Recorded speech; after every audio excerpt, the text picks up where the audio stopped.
Hello, everybody, and welcome to Tot&Ham, the show from Planet FPL, talking specifically about Tottenham and West Ham, James. We are. Tell everyone why it's so echoey. It's usually just for people's. This is normally a Patreon exclusive pod that we do on a weekly basis, where we speak about our own clubs in a little bit more detail. We're moving office into a new studio and a new office, which has been in the works for a little while. Come January, you're going to see a whole new setup for us.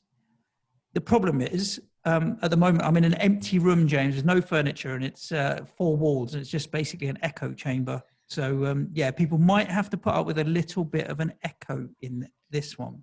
I also think me being in a studio with you in January might be a little bit ambitious, yeah. mate. Well, yeah. Soon, 2021 at some point, there will be a new setup for us in a new location. So, yeah. At the moment, today's actually moving day, James. So the removals guys have just done a delivery. I'm sure at some point in the middle of this pod, someone's going to knock on the door and say, "Mate, where do you want this sofa?" Oh, wow, really? Nah, probably. I told That'd be interesting. We'll just let it go. Yeah, it's all fun and games, James. So, yeah, it's a little echoey. Apologies if you're hearing an echo, whoa, in your ears right now. 2020.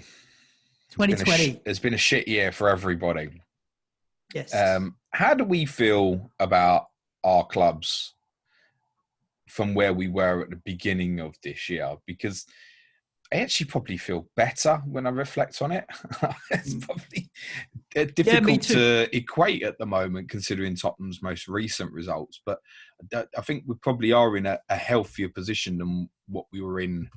I mean, I think back to New Year's Day, and the performance at Southampton was absolutely pathetic. Days after a lumbering draw away to Norwich. Obviously, Kane's injury on New Year's Day. On top of, at the time, Dele Alli being important, Dele Alli getting injured. Then there was Son's injury in February. And actually, the curtailment of the football season did Tottenham a favour because we had no fit players, basically. I guess I feel better than where I felt this time 12 months ago. I don't think at the moment, if Mourinho got sacked tomorrow, I wouldn't bat an eyelid, to be honest. But I don't think it would be the right thing for Tottenham at the moment. I think there is, at least comparing to the summer, as I've said several times, an idea of a strategy of what's being attempted. I hate it, but I can at least see what's trying to be attempted. The other night at Wolves is fine margins, right? If you win the game 1-0, you go, wow, you've held on to a lead away to Wolves for 90 minutes. Job done. Disappear. Forget. No one remembers the game. It's 3 points on the board. And as I said on the main podcast, I didn't actually think the Wolves were going to score. Whereas Palace, it felt like it was coming. The home wins against City and Arsenal ended up being fairly routine to an extent. Like, it wasn't shit yourself moment towards the end of the game. Arsenal was only a mental concern because of who the opposition was, rather than actually what was happening in the game and believing that they would score. You didn't really. So, Whereas go back to the summer period and you think of like the one that killed me was the performance at Bournemouth and the performance against Everton as well. The Everton game in the restart period is about as empty as I've ever felt after Tottenham won a football match. I didn't even feel when it was like, the game's over, turn it off. I went and did the washing up like 10 o'clock at night. So I just felt empty because the way we're playing was so bad. You didn't even get the impression that we could defend well in that period. Whereas at least now in certain games, I think, okay, we're defending well. We haven't actually conceded many goals from open play so far this season. There's a set-piece problem. But I'm not sure it is an actual set-piece problem. So people keep highlighting, saying, oh, we're conceding a lot of goals from set pieces. But I think that's because we're conceding a high volume of set pieces.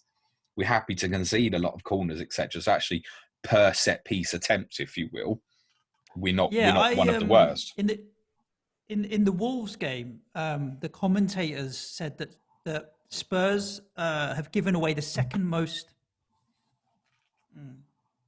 In the Wolves game, James, the commentators were saying that Spurs have given away the second most amount of fouls in the league this season, behind Fulham. I can't believe they're second.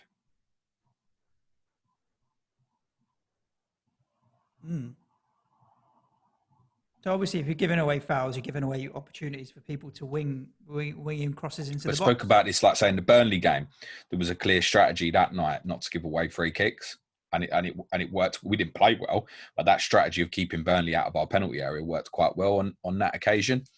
But there are games where it feels like the Palace game, it's just like kept inviting it again. So yeah, that's because Mourinho is a stop play at all costs, if you will. There was one incident the other night where Harry Winks brought Adama Traore down. We're like, oh, he's going to break on us.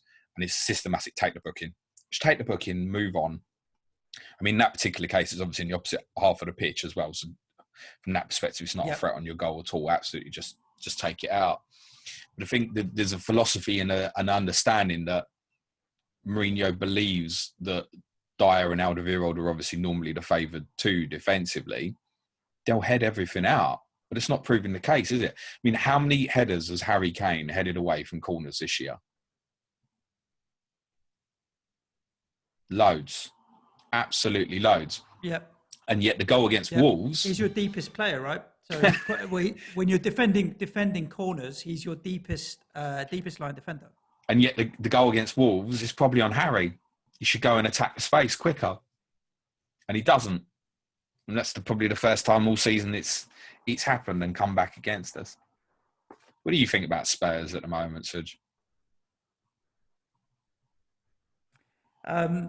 So the interesting thing with Spurs and West Ham is we change managers similar sort of times. Well, ours was a little bit later than yours, but we both have a different manager this time than we did very similar time last year. So you think, okay, well, you've got a new manager. So are you in a better position than not? Now, the difference was that your former manager in Poch had a lot of built up credit with the fans and a lot of love with the fans. So it's always going to be harder for a new manager to come in and get everybody on side. Whereas Pellegrini with us didn't have that same level of credit in the bank, if you want to call it that. So it was going to be difficult for Mourinho to bring it in. But I think the problems with Spurs, and it was highlighted in a lot of the stuff that we talked about, stem back to the end of the season before as well, which didn't finish particularly well. So it wasn't a case of you started last season shit and all of a sudden you needed to make a change. It was a slightly longer term problem. What do I think about Spurs? Should you be happier now than you were at the start of the season? I'd say yes. The squad's probably got better depth. You've got younger talent that you've bought coming through. I mean, Højbjerg's not old. Davinson Sanchez is not old. Bergwijn's not old. So you've been buying younger players, the right side of, say, 25 years old. So you've got youth in the, then chucking Gareth Bale, just to make the average a little bit higher. So you've got good young players coming through.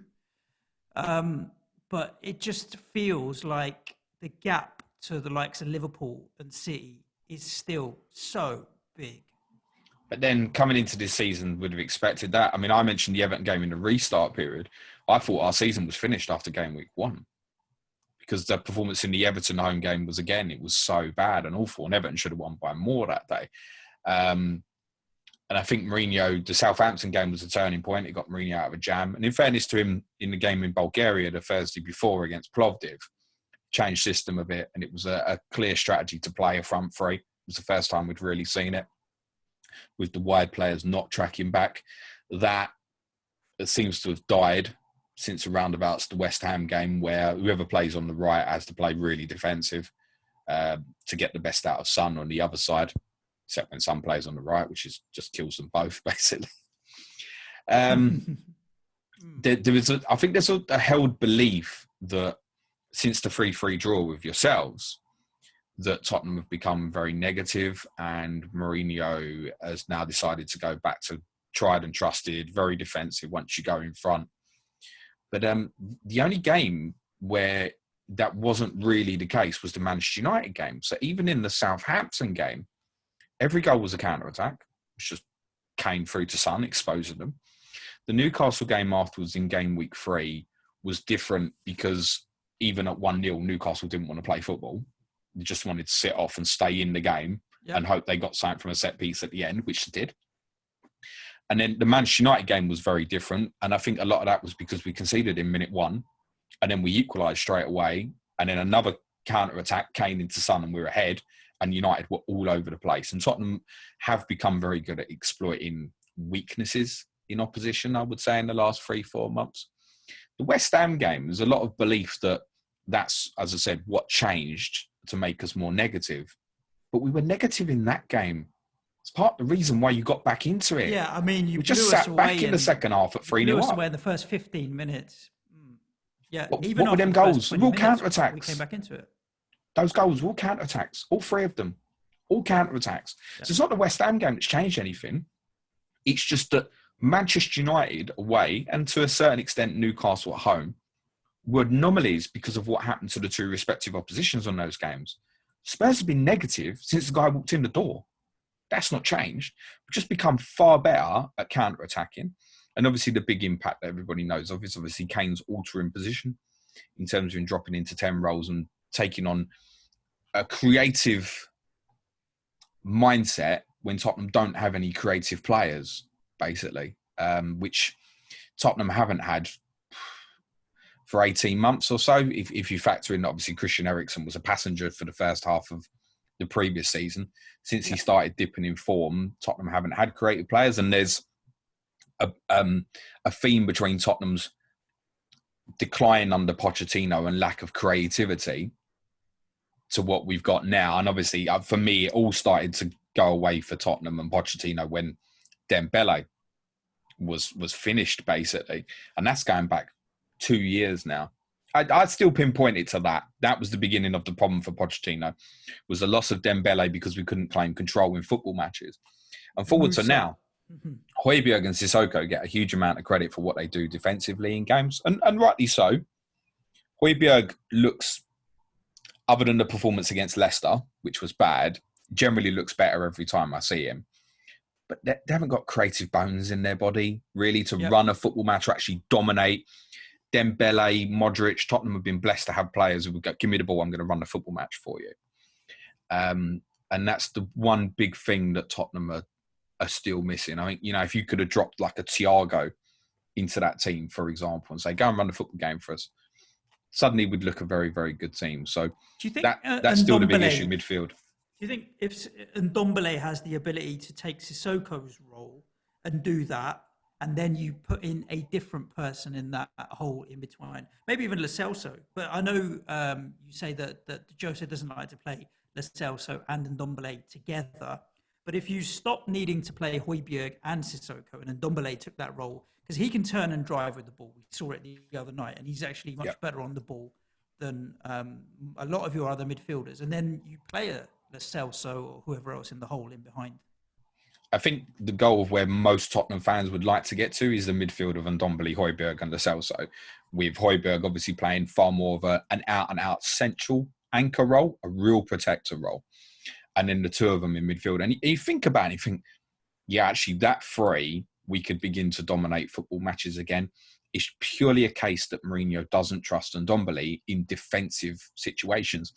It's part why so often Tottenham regularly line up in a 4-2-3-1, adjusted depending on opponent. A little bit like at Wolves, obviously Reguilon played a very different wing role, if you will. But basically played as a wing back in a 4-2-3-1.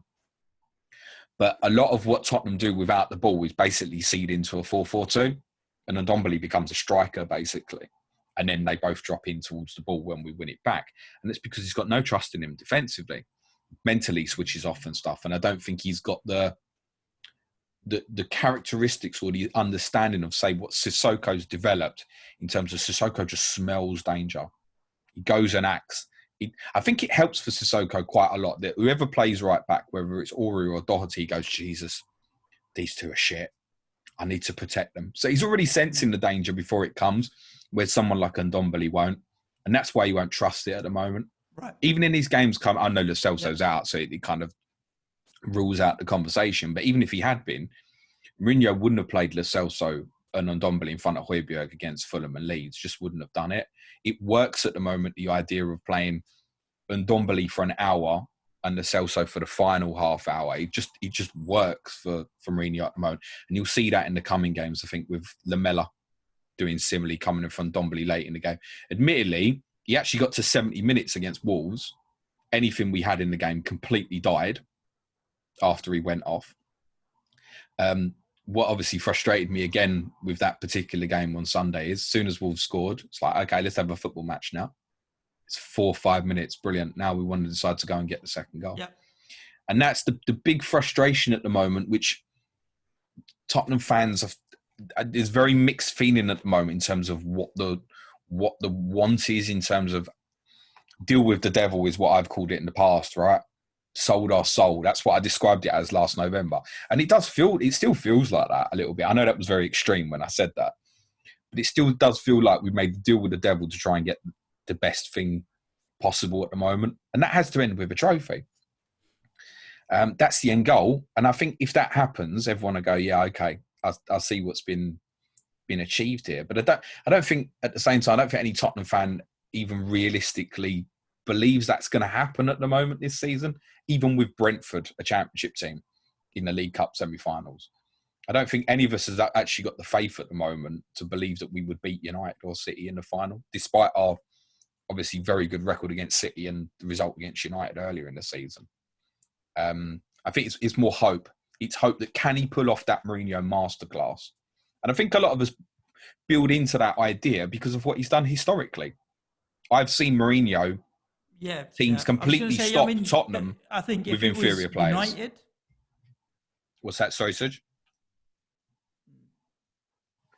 I think if it was Manchester United in the final, I would back Mourinho to be able to pull out his masterclass. But against Manchester City, I think you will struggle. Although you should beat Brentford, but you never know with Brentford and their Moneyball strategy, they might pull out. No, they'll give us a far better game than Stoke did. That's an absolute certainty. So, of course, the real hope is that we're sitting here in April or May and we've won a trophy. That's what everybody's hoping for at the moment. I would still prioritise finishing top 4. I think that's massive for the football club. Where Mourinho should get some credit. Obviously, he's not spent millions compared to some of the money that's been bashed around by other clubs, and we're not on an equal footing financially with the 4 other clubs, the main 4: Chelsea, United, City, Liverpool, from a financial point of view. So anytime we get in the top 4, we're always kind of punching above our weight a little bit at the moment. Certainly for the next 5 years or so. It's a fair comment. You're right. Yeah, Tottenham getting into the top 4. You're not in the top 4 richest by a long stretch. No. So, no. I think what's frustrating is, it depends on your viewpoint, but I think many of us think Kane and Son is just about the best pairing when they're at it on their day. I mean, beat Arsenal on their own in 2 movements, basically. And that's not the only game that's happened this year, obviously. The frustration for Spurs fans is when you've got firepower like that, attack the bloody game more. I saw a stat that Rotation FPL shared with me yesterday, and I think Tottenham have had 5 shots on target in second halves in the last 6 game weeks or something. Oh, wow. But that's it. That's what I kind of joked on the pod on Sunday night by saying almost the best thing that can happen to Tottenham is score a winner in the 90th minute and I might enjoy the game. Because even these games coming up, Fulham, Leeds, if we go in front early, it's not going to change. We're also, I believe, we're the team that scored the most goal in the opening 15 minutes.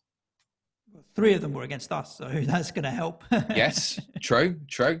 But there's something in that, isn't there? It's a clear strategy to try and go in front. Keep control of the game.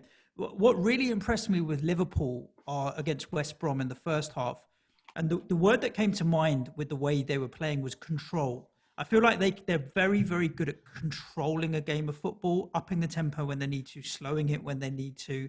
And as a boxer, spending the first 10 minutes figuring out how they're going to win that game of football and then fucking executing on the plan. They're just so good at control.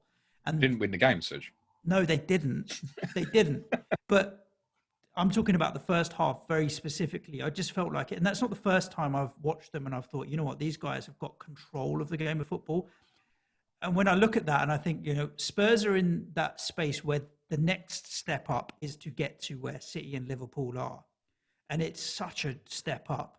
Like the step up for you guys to get to there is almost as big a step up as us to get to where you guys are right now. It's very, very difficult to see it. think that the first step is to make people, which to be honest, Mourinho did achieve in November, basically, is to trick people into believing that Tottenham can challenge for the title. I mean, that's a brilliant trick, and managed to be achieved. I mean, so even look at results again yesterday, and you think, right, so City and Everton haven't played. Obviously, they will play the game. Chelsea and Villa have drawn.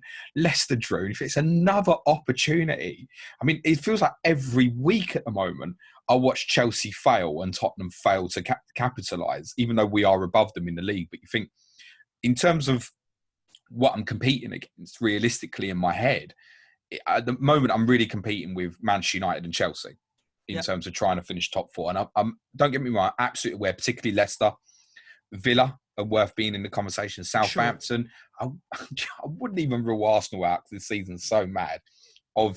These teams can put up a fight. But in the first instance, if we can put some clear daylight between a Chelsea or a Manchester United, that's going to make me feel more comfortable.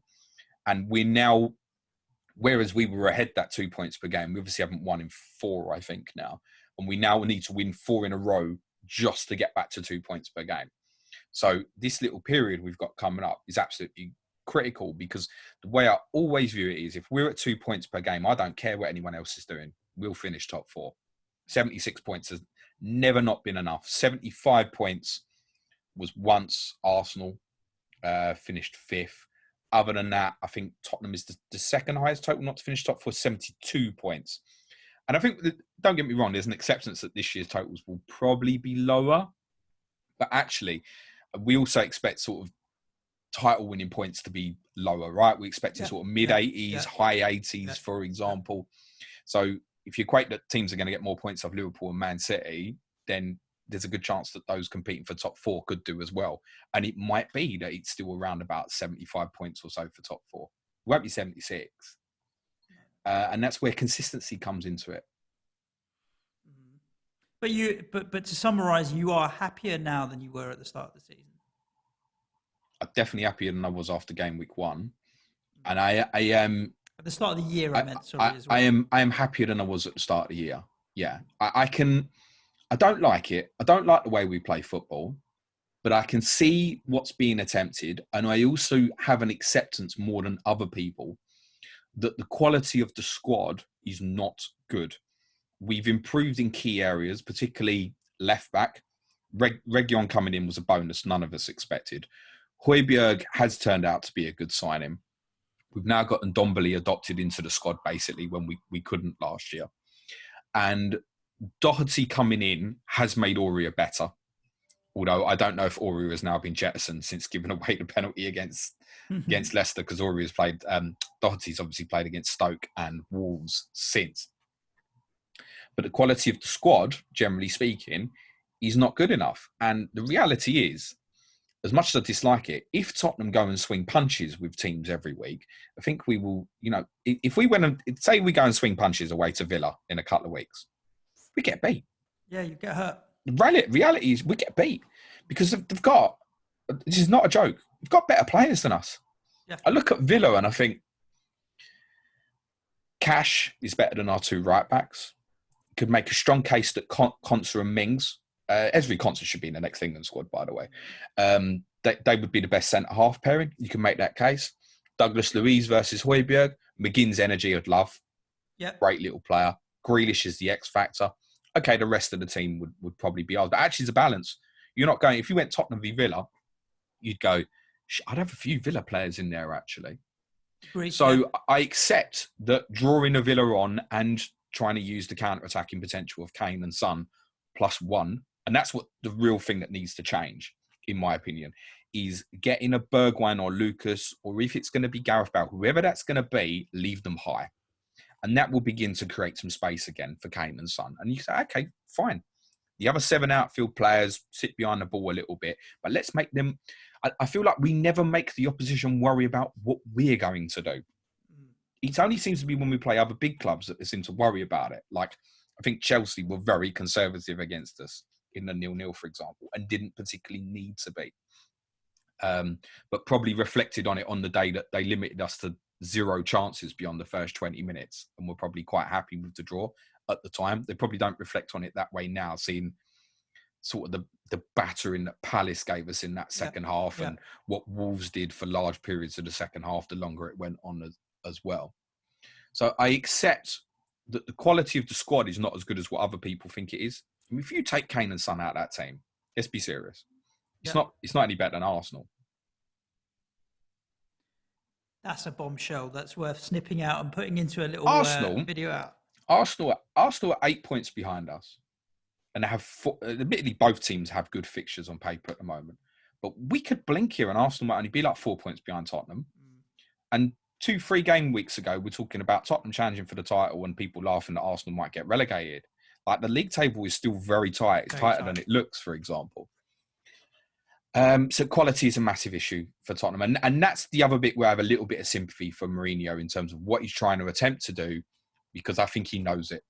I think he knows the quality of that squad deep down. Frankly, it's just not good enough. But there are certain games where Palace away is prime example. Go and fuck the opposition off, mate, and forget about it. And to be honest, if Palace and Tottenham becomes a swinging match, that's one where I'd fancy us. Yeah. I'd fancy, because Palace don't want that. No, agreed. Palace, narrow banks of 4-4s, want to defend in front quite properly. They don't want the game to become stretched either.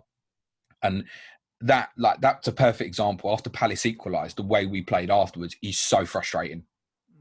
Played like that in the first 10, 15 minutes of the second half and killed the game.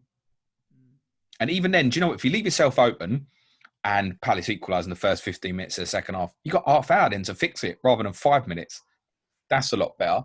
I've not seen Mourinho's comments after the Wolves game. I don't particularly want to, but I think he laid a bit of blame onto players, which is his thing to do, isn't it? Yeah. In terms of not following instructions. And the theme that he keeps giving off is that he wants them to attack.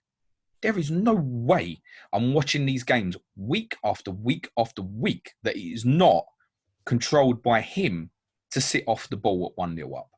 Agreed. No way. Sometimes that boy's got to look in the mirror, although it's also, at the same time, I think the worst thing he often does, because he definitely loves himself. The special one.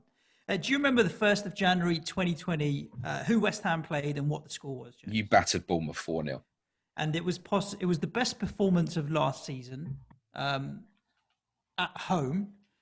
New Year's Day at 5:30, dark, cold. Can I really be bothered to go and watch West Ham again?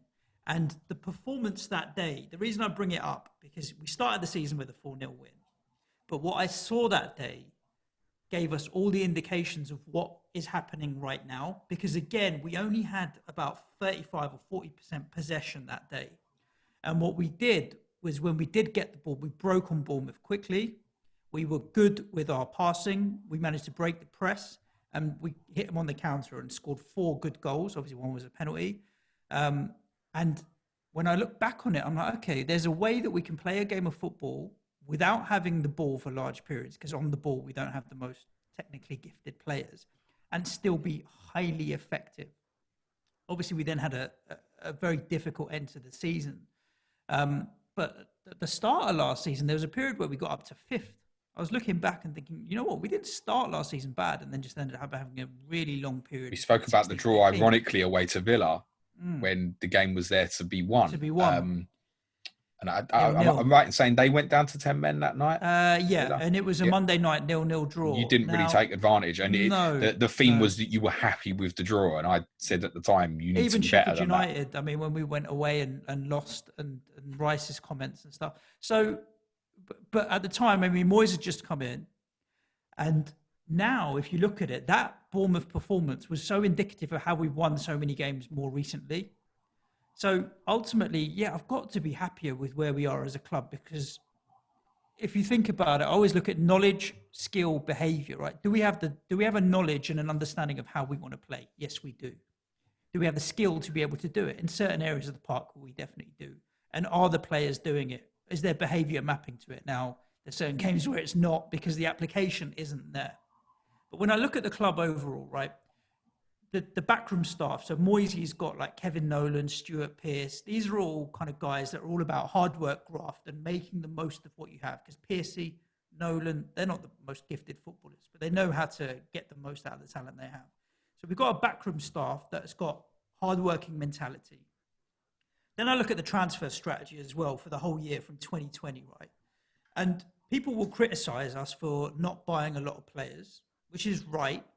But let's look at the players that we've bought. We bought Jared Bowen, regular in the first team, week in, week out. We bought Thomas Souček, regular in the first team, week in, week out. We bought Soufal, regular in the first team, week in, week out. We've got Ben Rama, who's breaking into the first team, week in, week out. A couple of other ringers in there, Craig Dawson and what have you. I mean, he's backup. If we're not going to buy a lot of players, I don't mind. But if we buy players that are going to get into the team, that's all right with me. And we've bought players that have actually made it into the first team and made the first team better rather than squad players. Prior to that, yeah, we had a couple of duffers, of course, and Felipe Anderson going away on loan and stuff is not ideal. But the backroom staff and the management team has the right mentality. The players we've bought have made it into the first team and made the team better. And overall, we've got an identity that is got a structured way of how we're going to play. So the difference now is actually making it happen. The same problem you talked about, consistency, because we switch off in games. The problem is consistency. There's two problems, really. One is consistency and not having that beach mentality because we're so used to being 15th, 16th, 17th, like being 8th, 9th, 10th, 11th. That's all right. We have to start thinking that consistently playing European football is the next step up for us. And the other problem is Declan Rice. We lose him, then what happens? So you take out a couple of key pieces to the jigsaw, and he is obviously the key, biggest piece of the jigsaw. And we're all inevitably resigned to the fact that at some point we are going to lose him. Then what happens? Because is that definitely the case? I mean, I joke about it a lot that he's already a Chelsea player, basically, and stuff. We're resigned to the fact that he's got to go at some point. He's got to go. And this season has been his best season so far. He's adding so much more to his game in terms of driving forward, and he's proving so much better on the ball. I agree. There's a couple of games that he's dominated the midfield, and you're like, you know what? This is the type of performance that I want to see from him. To put him in the same breath as some of the great England midfielders that we've had is it's not justified.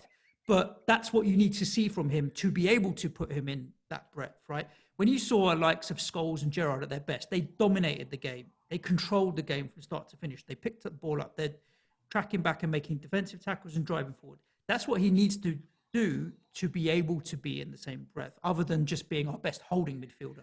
And I don't want him to be a holding midfielder. I want him to be pigeonholed as a holding midfielder. Well, unfortunately, he's going to be. Because he's not good enough to. I mean, you can't be putting him in a conversation with Gerrard and Scholes. I feel almost sorry for him at that stage. But what you need to be able to is control a game, which is then start dictating what happens as we pick the ball up and drive forward. Yeah. And in certain games, he's been able to control the game in midfield. Now, there's a couple of levels, 2 or 3 levels up that he needs to go to be able to be in that breadth. That's what he needs to add to his game. And I think technically he has the ability. He just needs to keep working on his game. Is there a fear, you've obviously mentioned him, is there a fear that this always happens with West Ham? Best player will eventually get bought? Because it's not happened for a little while. Maybe because you just only had shit players. Yeah, exactly. Who have we had that the big top 6 have wanted? Tell me. I don't know. I mean, like Diop's not in the team at the moment, but sort of rewind 12 months ago, and I think a lot were sniffing after him, and now he's not even in the team, for example. And I don't know how much of that is tactical. So when we switched to a 3, it seemed to coincide with him getting COVID. And then Balbuena's clearly better on the ball. And then Diop's just not been able to make it back into the team ever since. So I think it was 2 things happening at the same time. Him getting COVID and us switching to a back 3 and him not being able to be good enough on the ball.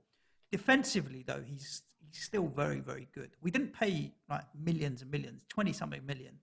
And he's only 22, 23 now. So, yeah, Diop's one that could potentially, but yeah.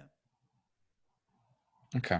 What's the hopes now? Because you mentioned the idea before the Brighton game that you were a bit concerned that you'd be first team on the bench. What's the ambition amongst West Ham fans now for the remainder of this season? Or have you kind of already surpassed expectations in the fact that it's not even 2021 and we can all say West Ham won't get relegated this year? Yeah. So my expectations now are not around league position or anything like that. It's not measured in pounds, shilling, and pence in a strange way. It's measured on attitude and behaviour. What I want to see is I'm comfortable with us losing games, like the game we lost against Arsenal earlier in the season, but we were in it and we were able to win it. I'm comfortable with us losing to United a few weeks ago because what I saw in the first 60, 65 minutes was good. So that's what I want to see. I want to see us consistently playing like we can with a game plan for 90 minutes, week in, week out. And if we do that and we lose some games against better teams, I'm fine with that. But if we do that, inevitably we'll beat more teams than we will lose games of football. So, yeah, it's hard because, look, you've talked about how tight the league is, right? Southampton having a great season, Everton having a great season, Villa are having a great season. For us to then suddenly say we should be top 8 or whatever, it's not fair because there's so many other good teams. If Southampton beat us today at 6 o'clock, I'm fine with that. But I want to be in the game for 90 minutes. I want to turn the telly on and know what I'm going to get from my team. And I'm getting that now. Like, I'm no longer going into West Ham games watching them scared anymore. And that used to be the case. I was like, shit, like, we're going to be all right for 20 minutes and make a dumb mistake, and then they're going to score. We don't do that as much anymore. So I'm measuring it in what I'm seeing from a performance point of view more than what does that equate to at the end of the season. Because whether we finish 9th, 10th, 11th, 12th, there's no trophies there. So I'm not measuring it on that success. What about that cup run? You haven't had a prop one in a bloody long time. I'd love a cup run. Like last year, we were taking the piss out of you for Chelmsford, and then we got beat by Oxford the next Chelmsford? day. So, I mean, it wasn't that bad. Oh, who did you lose to in the... Colchester, sorry. That's so 2019. Let's leave that one out. I'm thinking Essex. What a shit night that was. Yeah. I mean, yeah, I'd love a cup run. But the same again, like performances, we got to turn up and if we play to our ability and we keep drawing teams in League One, League Two and Championship, we'll beat them. And if we don't play to our ability, we won't. So it comes back down to that behaviour. Like Moyes, I think I trust to set a team up. And the majority of the squad now, the type of players that we have, are hardworking and grafters. So put the two together and then actually do it on the pitch and we'll win more games than we'll lose. And I'm happy with that. That's what I want to see. That's really what it's about. But is the squad in better shape? Yes. Is the management team, backroom staff in better shape? Yes. And are we doing things? Well, we've got players on the pitch that we can look at as almost like heroes that you think, you know what, I love that guy because he puts everything out on the pitch. Soufal, for example, I didn't have any doubt that he was going to play on Sunday because when I look at his tweets and the stuff and his attitude, you know, there's some players that love playing football and there's some players that love being footballers, if you know what I mean. There's the ones that like being on social media and like the limelight, and there's others that actually just want to play football in the limelight and all the rest of that shit doesn't matter. He's a player that likes playing football. It's not the rest of the other shit that goes with it. So I felt like I knew he's going to want to play. Which one of them two does Mikel Antonio fall into? That's a good question. He wants to play football. He wants to play football. And the reason I think about him like that is I saw a video that he made. I can't remember what YouTube channel it was, but it was like looking around his house and all that kind of shit. And he's got all his shirts on the wall, framed shirts for every club that he's played for. And you look at half of them and it's all non-league shit. It's like random clubs that he grew up in and around and what have you, Rushden and Diamonds or wherever the fuck he played. And he's like, and it's an attitude of mindset of, you know what, I remember that I used to play for some of these shit teams. And that was still football for me. So like, he has a laugh on his social media and what have you, don't get me wrong, yeah. But I can tell when he's injured, it's painful for him. Regardless of whether he's been in the team or not, he tweets after every game, like, well done to the boys or not well done or bad day today or whatever. So I think he's still in that camp of wants to be loves playing football more than loves all the other shit. There's an expectation it will be in the squad for the game tonight. Happy days. It makes a big difference, doesn't it? Massive, massive difference. Massive difference. He's as important to us as Kane is to you. Different levels. I can understand that. He's as important to the club as Kane is to you. Yeah. I can understand that. This is the highlight looking back at the year, Bournemouth, right at the start. No. I mean, if you think about pure moments of absolute emotional, I don't know why I fucking, asked this question. yeah, it's got to be that 93rd minute. And the thing with West Ham is that every season they'll give me 3 or 4 or 5 moments like that. Every year we will. We'll always have that victory that we look back on and we're just buzzing from enjoyment. So you can't experience the highs without the lows sometimes, and we do get that. But yeah, I mean that for me was like, wow, okay, I really did enjoy that performance and what have you. But now it's the consistency that I've seen from the team in so many other ways that have been really good highlights, like Wolves and Leicester back to back, outstanding performances. They give me a lot of joy as well. Yeah, Lanzini, that was something else. Low point? Oof, what's my low point of the season? It's an audio switch. Yeah, you have to think about it. I hadn't thought about a low point. Losing to us, maybe 2-0. Yeah, I mean, in the restart. It's not ideal. I mean, when we came back from the restart, we knew that the first couple of games were definitely difficult, and then we were going to have a slightly easier. What about even opening day? Because you had a bad game week 1 as well, didn't you? Newcastle at home. This season. Yeah, you didn't turn up. Yeah, that was disappointing. But I didn't want to get too carried away with it at the start of the season. I think you can't get too carried away with it. But yeah, I would say so. Along those lines. I mean, but overall, since the start of the season, we had a bad start to the year, January, February. But then once Moyes kind of turned it around, it's been fairly steady and consistent since. So yeah, I'm trying not to get too down about too much. No, don't. No. I how many times do I say, and I know a lot of it's in jest, but it's also very serious when I say it. Be better. Yeah. You can be better. Yes, genuinely. I don't hate you. Don't forget, put it in the context of the league that we talked about, right? A lot of mid-tier, that second tier behind the big six, are getting better themselves. I mean, some of these clubs have outstanding managers. Hasenhüttl, call him Klopp-light, if you will. Carlo Ancelotti, Nuno Espirito Santos. We're fighting in a space that's you not want to put Dean Smith in that category now? Yeah, completely. I heard a really interesting interview I talked about before with Micah Richards, who worked under Dean Smith and called Dean Smith the next England manager, or he's up there as going to manage the country.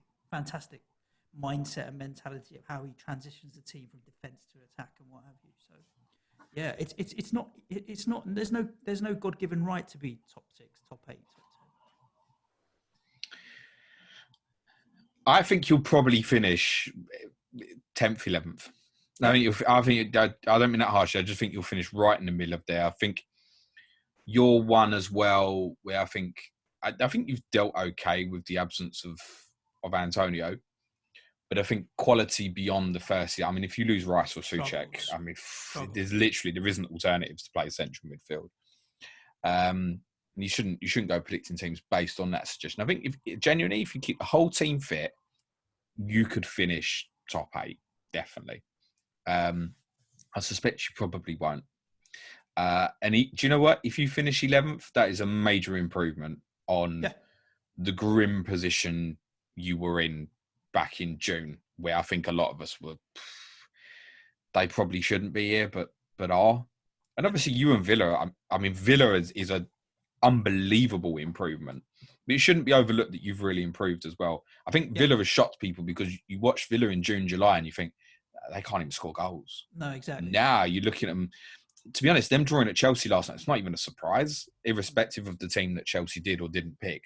It wasn't a surprise that Villa went there and got a point to anybody, I don't think.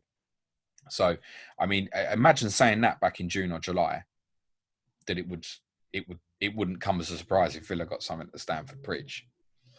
So, and you're quite right to highlight that Southampton. Leicester looked like they've sorted out what was issues for them in the summer. Obviously, a very good team as well.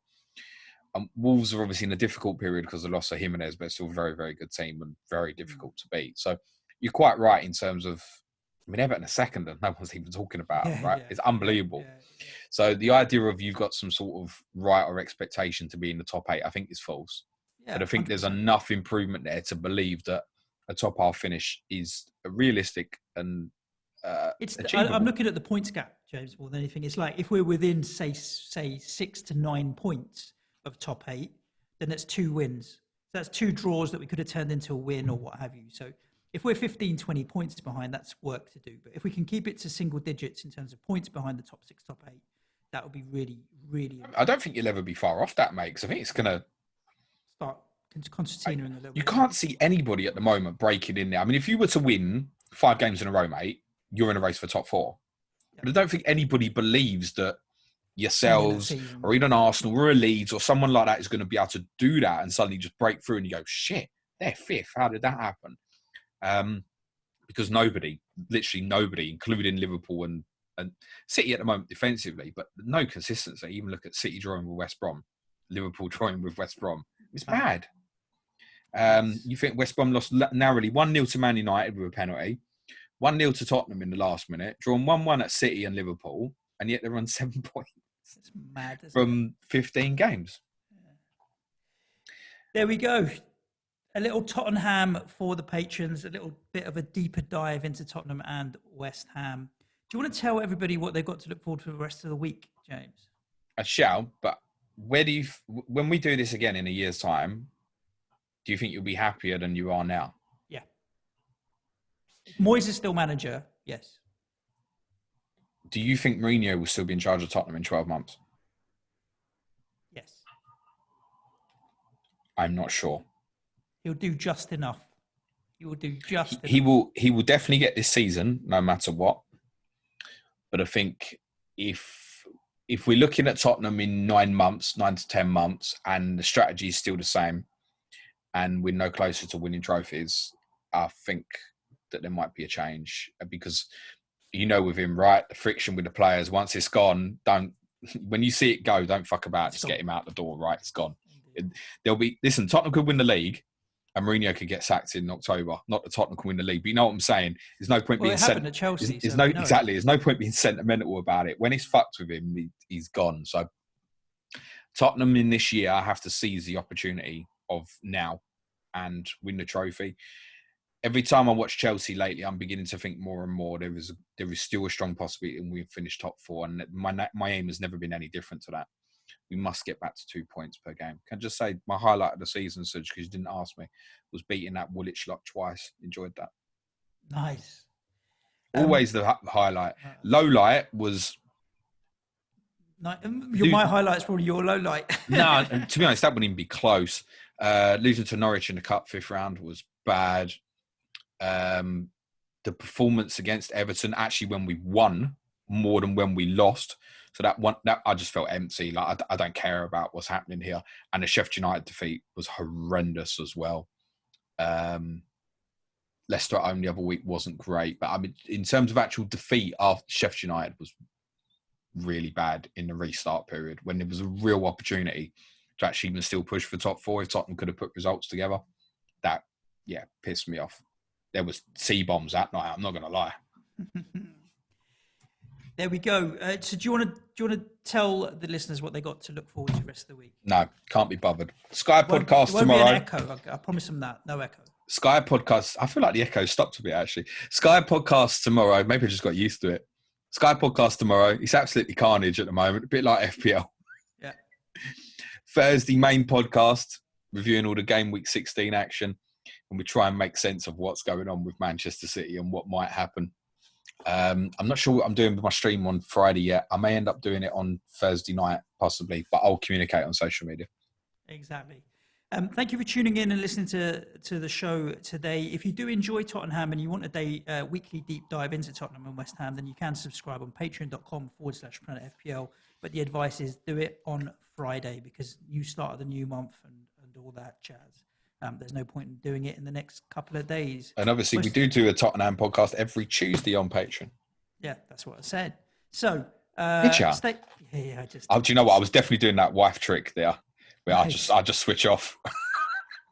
Stay safe wherever you are, guys. There's talk of this tier 5 and what have you now. So do stay safe wherever you are. Thank you for tuning in. Chat for now. Thanks, everyone. Come on, you Spurs. Cue music, please, man, child.